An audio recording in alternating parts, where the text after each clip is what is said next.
దేవునికి స్తోత్రం.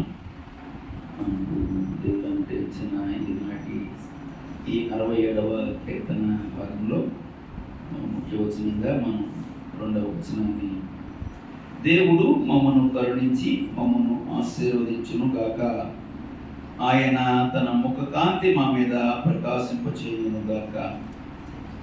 ఈ వాక్య వాగ్దానం మనందరి పక్షాన మరి నాడు నశించాల్సిన నన్ను మనలను దేవుడు తన కృపా కనికర కటాక్షం చొప్పున నశించకుండా ఆయన కృప చొప్పున, ఆయన కృపా బాహుళ్యం చొప్పున మనలను జీవింపచేస్తూ ఆయన మనకిస్తున్న మాట, దేవుడు మమ్మల్ని కరుణించి మమ్మల్ని ఆశీర్వదించును గాక, ఆయన తన ముఖ కాంతి మా మీద ప్రకాశింపచేయును గాక. ఎంత ఆశ్చర్యకరుడండి మన దేవుడు. మరి మన పాప శాప దోషాలను బట్టి మనం నశించాల్సిన సందర్భంలో దేవుడు అలాగూ కలుగనీయకుండా తన కృప చొప్పున, తన అనాది ప్రణాళిక చొప్పున, ఎందుకంటే మన తల్లి గర్భములో మనం పిండముగా రూపొందించక మునుపే నాట నుండి ఆ నశించాల్సిన ఆ సమయం వరకు ఆయన తన కనుదృష్టి నుంచండి మనకు ఆయన కృపా బాహుళ్యం చొప్పున మరి ఆ కనుదృష్టిని వచ్చి నశించకుండా ఆపడమే కాకుండా తన కృప చొప్పున, తన మహిమ చొప్పున, తన ప్రభావమును మనకు అనుగ్రహించి నాట నుండి నేటి వరకు సజీవుల లెక్కలో ఉంచిన దేవుడు. మరి రక్షణ భాగ్యము పొందుకున్న సందర్భం వరకు మరి మనం అందరము కూడా భక్తి చేస్తున్నాం. మనం అందరము భక్తిలో ఉన్న మనం చేస్తున్న భక్తిని బట్టి మనం నడిపించబడుతూ ఉంటామని సహజంగా అనుకుంటాం, నిజమే. కానీ అంతకు మించిన ఆలోచన అండి. నీ తల్లి గర్భములో నీవు పిండముగా రూపొందించుక మునుపు నాట నుండి అన్యజనులుగా మనం నివసిస్తున్న మనలను ఆయన కృపా బాహుళ్యము ఎంతగానో మనల్ని, ఆయన దీర్ఘశాంతము మనల్ని అన్యజనాంగముగా మనకు తోచిన రీతిగా మనం కొనసాగే ప్రజలమైన మనలనండి దేవుడు తన కృప చొప్పున నశించాల్సిన సందర్భంలో ఆయన అడ్డుపడి మన కోసం మనందరి పాప శాప దోషాలను తన మీద వేసుకుని భరించిన దేవుడేంటి. ఆయన దీర్ఘశాంతం చొప్పున మనల్ని నశించకుండా అడ్డుపడి ఆ తదుపరి ఆయన గురించి మనం తెలుసుకుంటూ ఆయన రక్షణ భాగ్యమును మనం గుర్తు ఎరిగిన సందర్భం వరకు, ఆ తదుపరి నేటి వరకు మరి ఈ ప్రాసెస్ చూసారా, ఈ విధానం చూసారా, దీనికి ఎంత దీర్ఘశాంతము దేవుడు మన పక్షాన మనం ఆయన కలిగి ఉండి, ప్రణాళిక కలిగి ఉండి మనల్ని ఈ రీతిగా దేవుడు నడిపిస్తున్నాడు కదా. మరి ప్రభువుని నమ్మిన తరువాత నడిపించబడిన విధానం మనకు ముందు ఆయన కృప కాచిన విధానం ఉంది. ఆ విషయాలను, ఆ సమయాలను మనం జ్ఞాపకం చేసుకున్నప్పుడు మన హృదయము ఎంతగానో దేవునికి కృతజ్ఞత కలిగి ఉండకుండా ఎలా ఉంటామంటారు. ప్రభువుని నమ్మిన తరువాత జరిగే విధానాలు వేరు. నమ్మక మునుపు ఆయన మన పక్షాన దీర్ఘశాంతముతో నశించాల్సిన మనల్ని నశించకుండా ఆయన అంశతో, ఆయన ప్రభావంతో మనల్ని తాకి ముట్టి తనతో సహవాసమునకు పిలిచిన దేవుడు ఎంతో నమ్మదగిన దేవుడు కదా. అటువంటి దేవుని సాన్నిధ్యములో కొనసాగుతున్న మనం మరి ఏదో వచ్చి కొంత సమయం దేవునితో గడిపి వెళ్ళటం కాదు, కానీ దేవుని యొక్క మహిమైశ్వర్యములో, ఆయన కృపా ప్రణాళికలో నమ్మినా నమ్మని అందరి కోసం ప్రాణం పెట్టిన దేవుణ్ణి కలిగి ఉన్న మనం, నమ్మని వారికి దేవుని సాక్షులుగా మనం ఉంటూ ఈ భూమిలో దేవుడు ఇచ్చిన ఆయుష్, ఆరోగ్యము, సమస్తము దేవుడు నుంచి మనం ఏదైతే పొందుకున్నామో దాన్ని కేవలము మన కొరకే కాక, మన స్వనీతి సౌబుద్ధులతో కాక, దేవుని యొక్క వాక్య వాగ్దానములు, దేవుడు ఇచ్చిన ఆజ్ఞను గైకొన్న వారితో ఆయన స్నేహం చేస్తానన్న దేవుడు కదా మన దేవుడు.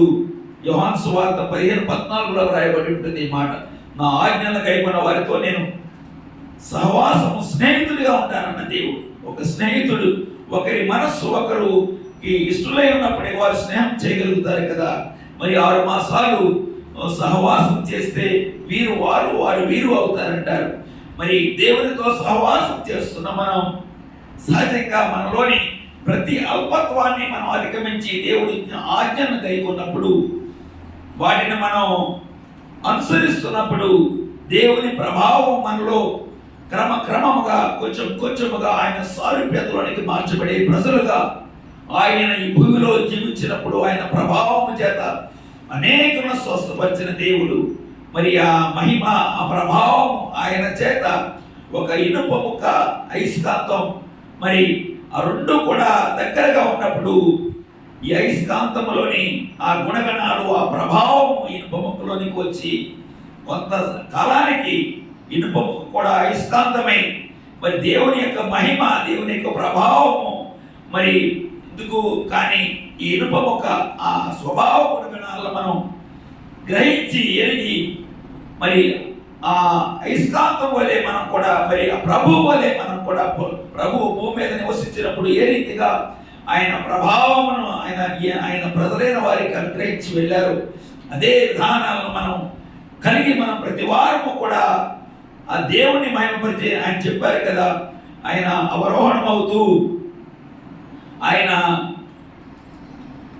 ప్రభు భూమి మీద ఆయన సాక్షిగా 3.5 సంవత్సరములు శిష్యులతో, 30 సంవత్సరములు జీవించి 3.5 సంవత్సరములు శిష్యులతో గడిపి మరి ఆయన మరి పరలోకమునకు ఆరోహణం అవుతూ ఆయన చెప్పారు కదా, భూదిగంతములకు నా సాక్షులే ఉండమన్నాడు దేవుడు. అవును, మరి ప్రభువు మనకు అనుగ్రహించిన ప్రతి ఆజ్ఞను మనం కైకొట్టు మన అందరము కూడా దేవునిలో, దేవునితో, దేవుని కొరకు, దేవుని సహవాసములో నిత్యము అత్యధికముగా, ఏదో మనం కొద్ది సమయం వచ్చి వెళ్ళినట్టు కాదు, కానీ నిత్యము మనకు ఇచ్చిన ఆయుష్ని, ఆరోగ్యాన్ని, దేవుడిచ్చిన సమస్తాన్ని దేవునికి సాక్షులుగా మనం ఉంటూ ముందుకు కొనసాగుతూ అనేకులను నమ్మని వారికి మధ్యన జీవిస్తున్న మనం ఆయన కృపను, ఆయన కనికరాన్ని ఎందు నిమిత్తమై ఆ ప్రభు వారు మనకు భూలోకానికి వచ్చారు, ఎందు నిమిత్తమై మన కోసం మన మధ్యన ఒక సామాన్య మానవుని వలె ఆయన మరి ఒక కుటుంబంలో ఒక పెద్ద కుమారుడిగా ఉంటూ 30 సంవత్సరములు తల్లికి తండ్రికి మరి అక్కడికి వచ్చే ఒక పెద్ద కుమారునిగా ఉంటూ ఆ తదుపరి 3.5 సంవత్సరములు ఆయన చేసిన పరిచర్య, సేవా పరిచర్య, ఈ గుణగణాలు ఇవన్నిటికీ సాక్షులుగా మరి నశించాల్సిన మనల్ని నశించకుండా అడ్డుపడిన దేవుడు ఆయన మహిమార్థమై మరి మనం అందరము కూడా ఆయన విడిచిపెట్టిన భూదిగంతములకు సాక్షులే ఉన్న మన దేవుని మాటకు అనుగుణంగా మనం అందరము కూడా ఆయన కృపకు సాక్షులుగా ఆయన వెల్లడి పరిచే వారముగా మనం అందరము ఈ భూమిల మీద దేవుడు మరలా తిరిగి రానే ఉన్నాడన్న దానికి నిదర్శనముగా మన భక్తి జీవితాలను మనం దేవునితో సహవాసం చేస్తూ క్రమక్రమముగా దేవుని సారూప్యతలోనికి మార్చబడుతూ మనం అందరము కూడా ఆయన యొక్క మహిమైశ్వర్యాన్ని మనం ఆస్వాదించి అనుభవించి అనేకులకు దేవుని పక్షాన దేవుడు ఏదైతే భూమి మీద చేసి వెళ్ళారో ఆయన చేసిన బలియాగమును మనం అందరికీ కూడా సాక్షులుగా ఎవరిని కూడా ఇది వారి భక్తి విధానాల్లో కొనసాగే ఎవరిని అభ్యంతర పెట్టేదిగా కాదు, కానీ మనము దేవుడు మన కోసం ఆయన చేసిన బలియాగాన్ని ఎవడు దీనుడై నలిగిన హృదయం కలిగిన వాడైనా మాట విని కూర్చుండును వాడిని నేను దృష్టించుతున్నానన్న దేవుని మాటకు మనం దేవుని దృష్టికి ఆ దేన మనస్సు కలిగిన వారు. ఎందుకంటే మనుషులమైన మనం అందరం కూడా ఒక విధమైన అల్పత్వాన్ని, ఒక విధమైన కానితనాన్ని, కఠినత్వాన్ని మనం కలిగి ఉంటాం సహజంగా. కానీ మనందరి కోసం ప్రాణం పెట్టిన దేవుడు చేసిన బలియాగాన్ని మనం మన భౌతిక నేత్రాలు మూసి ఆంతరిక నేత్రాలతో బలియాగమును మనం జ్ఞాపకం చేసుకున్నప్పుడు కఠినమైన మన హృదయము ఖచ్చితముగా, ఖండితముగా, నిశ్చయముగా దీనత్వాన్ని కలిగి పొందుకొని ఆ దేవుడు చేసిన ఆ పరిశుద్ధ బలియాగమును మనం ఆంతరిక మనోనేత్రాలతో మనం గమనించినప్పుడు, వీక్షించినప్పుడండి మనం అందరము కూడా దేన మనస్కులమై ఉంటాం. ఎందుకంటే హృదయ శుద్ధి గల వారు ధన్యులు, వారు దేవుని చూచెదరు అన్నాడు దేవుడు. మరి హృదయ శుద్ధి అనేది ఎలా కలుగుతుంది అంటే, నీ కోసం, నా కోసం, మనందరి కోసం ప్రాణం పెట్టిన దేవుడు చేసిన బలియాగమును మనం స్మరించినప్పుడు, ఆ బలియాగమును మన ఆంతరిక మనోనేత్రాలతో గమనిస్తున్నప్పుడు, కఠిన హృదయములైన మన హృదయాలన్నీ కూడా దేవుని యొక్క ఆ దీనత్వాన్ని, ఆ దయను, ఆ కనికరాన్ని మనం నింపబడి మనందరము కూడా ఆయన కుమారులుగా, ఆయన కుమార్తెలుగా మనం వాడబడతామని. ఈ హృదయ శుద్ధి అనేది ఎలా కలుగుతుంది అంటే, దేవుడు మన కోసం చేసిన బలియాగమును స్మరించినప్పుడు మాత్రమే, ఆ బలియాగమును మనం జ్ఞాపకం చేసుకున్నప్పుడు ఆయన మౌని మరి ఆయన్ని అవమానిస్తున్న, అవహేళనలు చేస్తున్న, పిడిగుద్దులు కుదుతున్న, కొరడాలతో కొడుతున్న, ముళ్ళ కిరీటధారి అయిన, చేతులకు కాళ్ళకు మేకుల దగ్గర కొడబడుతున్న మౌని అయి ఉన్న దేవుడు, ఆయన చేసిన మన కోసం ప్రాణం పెట్టిన దేవుణ్ణి మన ఆంతరిక మనోనేత్రాలతో మనం గమనిస్తున్నప్పుడు, మనవలే మన కొరకు జీవించిన ఆయన ఎందు నిమిత్తం అంటే మనందరినీ తండ్రి వద్దకు తీసుకువెళ్ళు నిమిత్తమై ఆయన ఆ విధమైన బలియాగము చేయి నిమిత్తమే ఆయన పరమ నుండి భూమికి దిగివచ్చి మనవలే ఒక మనుష్య కుమారునిగా కన్యక గర్భాన ప్రపంచపు నడుబడిన ఈ యెరూషలేము గ్రామములో ఆయన జన్మించిన, నజరేతు గ్రామంలో జన్మించిన ఆయన జన్మస్థలం, ఆయన జన్మించిన విధానం మనం తలపోసుకున్నప్పుడు, ఆయన జన్మించినప్పుడు అండి ఒక పశువుల తోటలో ఆయన జన్మించడానికి స్థలము లేనప్పుడు, సత్రములో అవకాశం లేనప్పుడు ఆయన ఒక పశువుల శాలలో, ఆయన ఒక పశువుల తొట్టెలో పెట్టబడ్డాడు మన దేవుడు యేసుక్రీస్తు వారు. ఎందుకంటే దానికి ఒక సాదృశ్యం ఏంటంటే, పశువుల ఆ తొట్టెలో పెట్టారు అనడానికి నిదర్శనం ఆయన్ని, ఆ ప్రభువు వారిని మన గుండె గుడిలో, పశువుల తొట్టెలో పెట్టిన యేసుని నీ గుండె గుడిలో నీవు ఉంచుకోగలిగితే, నీ హృదయం అనే తలుపు వద్ద నేను తడుతూ ఉన్నాను, నువ్వు తలుపు తెరిస్తే నీతో కలిసి నేను భోజనం చేస్తానన్నాడండి దేవుడు. ఎంత మర్యాదస్తుడో కదా మన దేవుడు. మరి మనమందరము కూడా ప్రభువుని మన గుండెలో మనము ఆనాడు పశువుల తొట్టులో పెట్టిన ఆ యేసు, మన ఘోరమైన వ్యాధి కలిగిన మన గుండెలో మనం ఆయన్ని మనం ఆరాధించగలిగితే, మన కోసం ప్రాణం పెట్టిన మన దేవుణ్ణి మనం ఆయన కార్చిన రుద్రాన్ని బట్టి మనం మన హృదయ స్థితిని మనం మార్చుకొని, కఠిన హృదయమైన మనుషులమైన మనం మన కోసం ఏ నేరము చేయని ఆయన మన కోసం ప్రాణం పెట్టిన తనాన్ని మనం జ్ఞాపకం చేసుకుంటే, దేవుడు నీతోనే నాతోనే ఉంటాడు. ఆనాటి నీ తల్లి గర్భములో నీవు పిండమ్మగా రూపొందించక మునుపే నాట నుండి నేటి వరకు, తదుపరి ముదిమి వచ్చే వరకు చక్కని ఎత్తుకొని ఉంటానన్న దేవుడు. ఆ తదుపరి యుగ యుగములు తరతరములు ముఖాముఖిగా దేవుడితో కలిసి ఉండే భాగ్యాన్ని అనుగ్రహించిన ఈ దేవుని ఈ భక్తి, ఈ సద్భక్తి, ఏదో నమ్ముకున్నాం, ఏదో చేశాం, ఏదో కొంత సమయము సన్నిధికి ఆదివారం గుడికి వెళితే కొంత మేలు జరుగుతుంది అనే ఆలోచన కన్నా మించినది అనే స్పృహ, స్పర్శ మనం అందరము కూడా ఈ దేవుణ్ణి మనం పెనవేసుకుని అంటుకట్టబడి అనుభవాల్లో దేవుని పాదాల చెంత సహవాసం మనకు పిలిచిన ఆయన ఎంతైనా నమ్మదగిన దేవుడు. 1 కొరింథీ 1:9 ఉంటుంది ఈ మాట. ఎంత నమ్మదగిన దేవుడో ఆయన ఈ దేవుణ్ణి ఏదో కొద్ది సమయం, కొంత సమయం ఏదో వచ్చి ఆచార సంబంధంగా కాదు, కానీ నీ కోసం నా కోసం ప్రాణం పెట్టిన ఈ దేవుణ్ణి, మహిమాన్వితుడు, మహోన్నతుడు, సర్వాధికారి అయిన దేవుడు, నమ్మినా నమ్మని అందరి కోసం ప్రాణం పెట్టిన ఈ దేవుడిని నీ గుండె గుడిలో నీవు పెట్టి నీవు ఆయన కోసం, ఆయన కొరకు ఆయన చెప్పిన ఆజ్ఞలను నీ అవగాహనలోనికి, నీ స్పృహలోనికి వస్తున్న ప్రతి విషయాన్ని ఒక్కొక్కటిగా ఆచరించే వారము మనమే.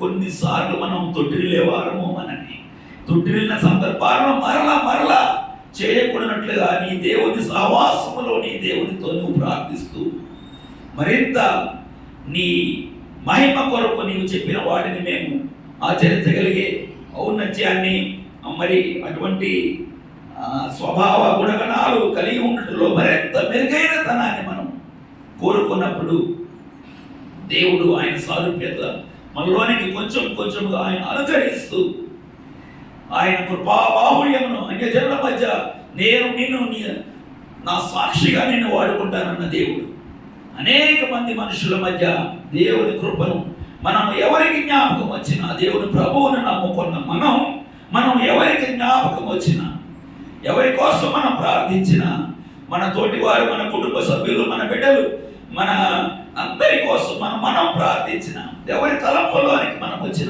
దేవాని మహిమనందాలనే ఒక దృక్పథాన్ని ఒక స్పష్టత కలిగి మనం దేవునితో సహవాసం చేస్తూ దేవుని మనం ఆ రీతిగా ప్రార్థించేవారిగా దేవుని ఆత్మను మనం కలిగి ఉన్న వారముగా పొందుకున్న వారముగా అనేకులకు ఆశీర్వాదకరంగా మనం ఉంటే దేవుడు ఎంతగా మన పక్షాన సంతోషిస్తాడు కదా. ఆయన వాక్య వాగ్దానాలే మన జీవన భవిష్యత్తు, మన గురి, మన గమ్యం, మన లక్ష్యం ఏమిటి ఈ భక్తిలో అంటే మన వ్యక్తిగత సామర్థ్యాలు కాదు దేవునితో సహవాసంలో మాత్రమే దేవుడు మన కొరకు ఆయన అబ్రహాముకి దేవుడు ఇచ్చిన వాగ్దానములని మరి విశ్వాసులకు తండ్రిగా అబ్రహాము పొందుకున్న వాగ్దానాలన్నీ మరి ఆయన బిడ్డలుగా ఆయన సన్నిధిలో ఉన్న ఆయన నమ్ముకుంటున్న మన అందరికీ కూడా అవి కూడా మరి ఆయన వారసులుగా మనం పొందుకోవడానికి దేవుడిచ్చిన వాగ్దానములు కదా. ఏ ఆధారం లేనప్పుడు అబ్రహాము దేవుడిచ్చిన వాగ్దానములను ఆయన నీతిగా ఇచ్చితే ఆయన నీతిమంతుడిగా ఎంచబడ్డాడే. మరి అదే రీతి అదే వాడుక అదే వరబడి ఆయన బిడ్డలుగా ఆయన వారసులుగా మనం అందరము కూడా దేవుడిచ్చిన వాగ్దానం నిన్ను నమ్మిన నన్ను నా జనులందరి అంత హెచ్చులో ఉంచుతానన్నాడు దేవుడు. నీ అంత విశ్వాసం ఉంచిన నేనును నా ఇంటి వారందరూ రక్షణ పొందేదరన్నాడు దేవుడు. ఒంటరి అయిన నిన్ను 1000 మందిని చేస్తానన్నాడు దేవుడు. ఎన్నికలైన నిన్ను బలమైన జనాంగముగా చేస్తానన్నాడు దేవుడు. నువ్వు తోకలా కాదు తరలా ఉంచుతానన్నాడు దేవుడు. నువ్వు తీసుకునేవాడిగా కాదు ఇచ్చేవాడిగా ఉంచుతానన్నాడు దేవుడు. ఆయన పక్షాన మనం ఉండగలిగితే ఎలా బ్రతకాలో తెలియని అయోమయస్తులుగా మనం నడిపించబడిన దేవుని సన్నిధికి నడిపించబడిన మనం అందరము కూడా ఒకానొక సమయం మనం ఎంత దీన స్థితితో ఈ దేవుని సన్నిధికి నడిపించబడ్డామో కదా. మరి ఆనాటి స్థితిగతులు మన జీవితాల్లో ఉన్నాయా అంటే లేదు. క్రమక్రమముగా మనం అందరం దేవుని మహిమను, దేవుని యొక్క వారసత్వాన్ని, దేవుడిచ్చిన కృపను మనకందరికీ దేవుడు బహుగా మనల్ని ఆశీర్వదించి ఈ రీతిగా మన సరిహద్దులు విశాలపరిచి దేవుడు ఈ రీతిగా మనం ఉండగలిగామంటే ఆనాడు మౌనిగా ఉన్న దేవుని యొక్క మౌనమే మన సమస్త ఆశీర్వాదానికి ఐశ్వర్యానికి మూల కారణమన్న వాస్తవాన్ని ఎవరికి వారం మనం గుర్తిరగాలి. దేవుని ఆత్మ కార్యము మనలో జరుగుతాయి అంటే నిత్యము అనునిత్యం జీవము కలిగి మనం ఉన్నామంటే దేవుడిచ్చిన కృపలో మనం జీవిస్తున్నామంటే దేవుడు నీ కొరకు నా కొరకు పెట్టిన బలియాగమును మన అంతరంగంలో నిత్యము వరవడి అది ఒక మహిమ కలిగిన వాతావరణం మనలో లోపల ఎప్పుడు కూడా మధ్యలో మస్తిష్కంలో అది ఎప్పుడు తిరుగులో ఆడుతూనే ఉండాలి. అలా ఉన్నప్పుడు మనం ఎవరము కూడా మనలా మనం ప్రవర్తించడానికి మనం ఆయన బలిష్టమైన ఆయన బాహు కింద దీన మనస్కులమై ఉండడం అని ఆయన ఇచ్చిన మహిమ వాతావరణమును మనం గుర్తు ఎరిగి గ్రహించి మరింత శ్రేష్టమైన భక్తి చేసేవారిగా ఫలించేవారిగా మనం అందరము మన కుటుంబాలను మనకు దేవుడు అనుగ్రహించిన పరిచర్యలు మనం అందరం భాగస్వామే ఉండాలి. అప్పుడే దేవుని యొక్క చిత్తము పరమందు ఉన్న దేవుని చిత్తము భూమి యందు నెరవేర్చబడు సన్నిధిగా మనం అందరము కూడా దేవుని కృపా మహిమైశ్వరము వెలితిగా రాబడిన మనం ఎలా బ్రతకాలో తెలియని తనముగా వచ్చిన మనం గిన్నె నిండి పొంగి పొర్లే అనుభవాలు మనలో ఉండాలంటే దేవునితో నిత్య సహవాసమే దానికి జవాబు. దేవుడిచ్చిన ప్రతి మాటను చేయగలిగిన దాన్ని బట్టి సంతోషిస్తూ చెయ్యలేకపోతున్న తనాన్ని చెయ్యగలిగే వారముగా మనం అందరం దేవుని యొక్క కృపను అర్థిస్తూ దేవుడిచ్చిన పునరుద్ధాన శక్తి బలములను మనం ఆస్వాదిస్తూ అనుభవిస్తూ దేవుడి మహిమపరిచే సాక్షులుగా మనం ఉన్నప్పుడు దేవుడు ఎంతగానో మన పక్షాన ప్రవశిస్తాడు కదా. మరి ఆ రీతిగా మనం ఉన్నప్పుడు ఈ దేవుడు మనకి ఇచ్చిన ఈ మాట 27వ అధ్యాయం 2వ వచనంలో రాయబడిన మాట, దేవుడు మమ్మల్ని కరుణించి మమ్మల్ని ఆశీర్వదించును గాక, ఆయన తన ముఖ కాంతి మా మీద ప్రకాశింపజేయునుగా. దేవుడు తన బిడ్డలైన మనకు కాక మరి ఎవరికి ఇస్తాడంటే దేవుడు ఆయనకి ఇష్టమైన పిల్లలుగా. ఎందుకంటే మన కుటుంబంలో పిల్లలు ఉంటారు, మాట వినేవారు, కొంచెం అటు ఇటుగా ఉన్నవారు, బాధ్యత కలిగిన బిడ్డల పక్షాన తండ్రిగా తల్లిగా మనం ఎంతగా సంతోషిస్తాము కదా. అలాగని కొంచెం ఎడమగా ఉన్న వారిని వదిలేస్తామా? లేదు కదా. మరి అదే మాదిరిగా మనలో చక్కటి ప్రవర్తన, మంచి ప్రవర్తన కలిగిన బిడ్డలను బట్టి దేవుడు బహుగా సంతోషిస్తాడు. కొంచెం ఎడమగా ఉన్న వారిని కూడా, మనుష్యులమైన మనకే ఈ పాటి నీతి ఉంటే చెడ్డవారైన మీరే మీ బిడ్డలకు మంచి ఈవులు ఇస్తారే, పరమ తండ్రి నేను ఎరుగునా మీకేమి కావాలను అని పలికిన దేవుడు. దేవుని యొక్క మహిమ, దేవుని యొక్క ప్రభావం సాక్ష్యం ఎవరు ఈ భూమి మీద అంటే, వింటున్న మీరు, మాట్లాడుతున్న నేను, మననే కదా. ఆయన కుమారులుగా, ఆయన కుమార్తెలుగా ఏనాడు మనకు వ్యక్తిగత అతిశయము రాకుండా నిమిత్తమై మనం దేవునితో అత్యధికముగా మనం సహవాసం చేయవలసిన వారమే ఉన్నాం. ఎవరికి వారు వ్యక్తిగత ఏకాంత ప్రార్థన తప్పనిసరిగా తప్పనిసరిగా తప్పనిసరిగా ఎంత చేయాలో అంతకు ఏమాత్రము తగ్గకుండా ఆనాడు హానోకుతో నడిచిన దేవుడు నీతో నాతో నడవడా. ఎంతగా దేవుడు మనల్ని దేవుడు బలపరిస్తే మనం ఈ రీతిగా ఉన్నాము కదా. దాన్ని కేవలము మన అవసరతల కొరకు మనం వినియోగించుకునే వారిగా కాదు, కానీ దేవుడు విడిచి వెళ్ళిన ఆయన పని భూదిగంతముల వరకు నా సాక్షులే ఉండమన్న ఆయన మాటకు అనుగుణంగా మనం ఎవరి గురించి ప్రార్థించినా, మనం అనేక ప్రతి పరిచర్య గురించి మనం ప్రార్థించే వారిగా దేవుని రాకడ కొరకు మనకు ఒక మనోహరమైన దేవుని మందిరమును దేవుడు అనుగ్రహించే లాగున ఆయా మందిరాల్లో ఉన్న ప్రజలందరి కోసం దేవుని పక్షాన దేవుని చిత్తం మాత్రమే ప్రతి సన్నిధిలో జరగాలని తలంపు, దేవుని యొక్క మాటలు, ఇది దేవుని చిత్తము కదా. స్వనీతి స్వబుద్ధులతో మనం గడవని సందర్భాలు లేవా? మన జీవితాల్లో ఉంటాయి. వెచ్చని, చల్లని, నులివెచ్చని 3 స్థితులు కూడా ఎవరిలోనూ కాదు. మనలో మనం చూసుకోగలిగితే దేవుని ఆత్మ మనలో ఉండి మనం బలవంతం చేసినప్పుడు నులివెచ్చని నుంచి చల్లని స్థితి నుంచి మనం వెచ్చని స్థితి కలిగి ఉండే సందర్భం దేవునితో సహవాసం చేయు సమయం మాత్రమే. అటువంటి గుణగణాలను మనం అందరము కలిగి ఎరిగి, అయితే తమ దేవుని ఎరిగిన వారు బలము కలిగి గొప్ప కార్యములు చేయుదురు అన్నాడు. ఎవరు? నీ నా శక్తి సామర్థ్యములతో కాదు, ఆయన ఇచ్చే సామర్థ్యంతో, ఆయన ఇచ్చే పునరుద్ధాన బలముతో, ఆయన ఇచ్చే అంశతో, తన తండ్రితో అనుసంధానం చేయబడిన దేవుడు కుమారుడైన ఆయనతో సహవాసం చేస్తున్న మనం, ఆయన ఆనాడు ఏ విధమైన కార్యములు చేసిన ఆయన సందర్భంలో రాయబడి ఉంటుంది. ఆయన వైపు అనేకులు ఆశ్చర్యంగా చూస్తున్నప్పుడు ఆయన అంటాడు, ఎందుకలా ఆశ్చర్యంగా చూస్తున్నారు, ఎందుకు మించిన కార్యాలు మీరు చేయాలన్నాడు తన శిష్యులతో. దేవుడు మారు మొక్కిన పేతురు నీడ పడితే స్వస్థతలు కలుగుతాయి. ఆయన అన్న ఆ మాట చొప్పునే అది జరిగింది, కానీ ప్రభువు కన్నా పేతురు గొప్పవాడని కాదు. దేవుని మనస్సు అంత గొప్పదనమాట. దేవుని మనస్సు అంత ఘనమైనది, శ్రేష్టమైనది. దేవుని మనస్సు తన బిడ్డలు తనకంటే, తనకంటే ఎందుకంటే మన బిడ్డలు మనం అనుకుంటాం కదా, మనం ఉన్న స్థాయి ఇలా ఉంటే సరిపోతుందని అనుకుంటాం. లేదు, మన బిడ్డలు మనకంటే బాగుంటారు. అలా దేవుని యొక్క పునరుద్ధాన శక్తితో, ఆయన బలముతో, ఆయన ఆజ్ఞలను మన స్పృహలోనికి మనం తెలిసిన ప్రతి దాన్ని ఆచరిస్తూ అనుభవిస్తూ, మరి అతిక్రమమును చేయువారు వర్ధిల్లరన్నాడు దేవుడు. చెయ్యని ప్రస్తావన ఏదో ఉన్నా అది మరి దాన్ని తప్పనిసరిగా మనం దాన్ని అధిగమించి చేయగలిగినప్పుడే కదా దేవుడు మనతో బహుగా ఇష్టపడేవాడిగా ఉంటాడు. అటువంటి వరవడి, అటువంటి వాడుకను మరి పులుసునది మీలో కొంచెం ఉన్న పిండి మొత్తం పులుస్తుందంట. ఈ పులుపు బలుపు అనేది ఎప్పుడు వస్తుందంటే దేవునితో తగినంత సహవాసము మనం చేయలేకపోయిన సందర్భాల్లో తప్పనిసరిగా దానికి గురైన వారుగా మనం ఉంటాం. అందుకనే దేవునితో నిత్యము, ఎప్పుడు, ఎల్లప్పుడూ కేవలం దేవుని సన్నిధికి వచ్చి వెళ్ళు సమయాలు, దేవుడి సన్నిధిలో ఉన్న సమయాల్లో మాత్రమే కాదు, నీవు రాత్రికాల సమయం దాటి నీ మొదటి జామున నీకు ఎప్పుడైతే నీకు స్పృహలోనికి వచ్చావో వెంటనే నీకోసం ప్రాణం పెట్టిన నీ దేవుని యొక్క బలియాగపు ఆ దృశ్యము నీ ఆంతరంగిక మనోనేత్రాలతో నువ్వు కనిపెట్టగలగాలి. అప్పటి నుండి మళ్ళీ తిరిగి మనం నిద్రలకు వెళ్ళి వాళ్ళంత వరకు ఆ సమయం అంతా కూడా పగలంతా కూడా దేవుని యొక్క వరవడిని వాడుకొని మనం దగ్గరగా ఉండడానికి ఇష్టపడినప్పుడు ఏ బలహీన కార్యమును మనము మరి చేయాల్సిన అవసరత మనకు ఉండదు కదా. శరీరులుగా అలుపులుగా మనం మామూలుగా ఉండిపోవాలంటే దేవునితో సహవాసం సరిపడినంత చేయకపోతే అల్పులుగానే మిగిలిపోతాం.